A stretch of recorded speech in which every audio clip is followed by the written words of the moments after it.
Okay, so one last little video. Regardless of whether you had a successful print or some print failures, you always want to check the bottom of the resin tank to make sure that there isn't any cured resin lying on the bottom, which might obstruct the build platform from making uniform contact with the bottom of this resin tank. So to do that, once you've removed the pieces, again, regardless of whether the print was a success or a failure, you want to take your little scraper and very gently take it into the resin-filled tank and carefully scrape along the bottom.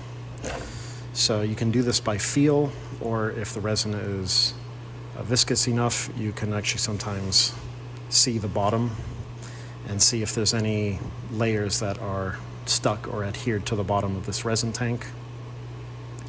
So, but if you carefully do it by feel and you don't feel anything stuck to the bottom, then chances are it's good to go for another run. Again, if it's a successful print, this is good enough. If it's an unsuccessful print, even if you don't feel anything on the bottom, that doesn't mean there aren't small pieces of cured resin just floating around in the tank.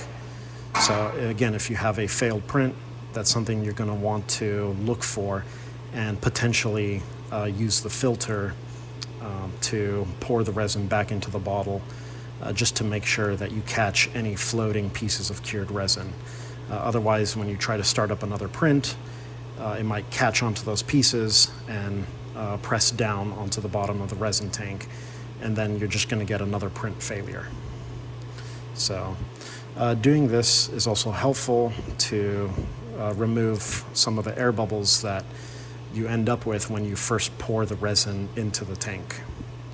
So you want to try to make sure you have a nice uniform consistency of the resin. If the resin has been sitting in the resin tank for many weeks, for example, it will start to distill.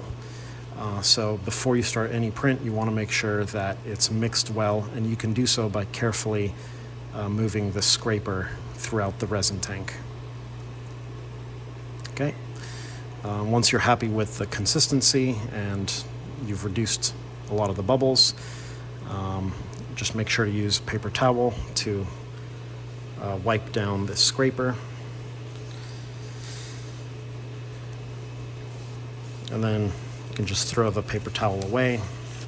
Again, making sure that your gloves are clean, because otherwise you start touching everything and everything becomes sticky and disgusting.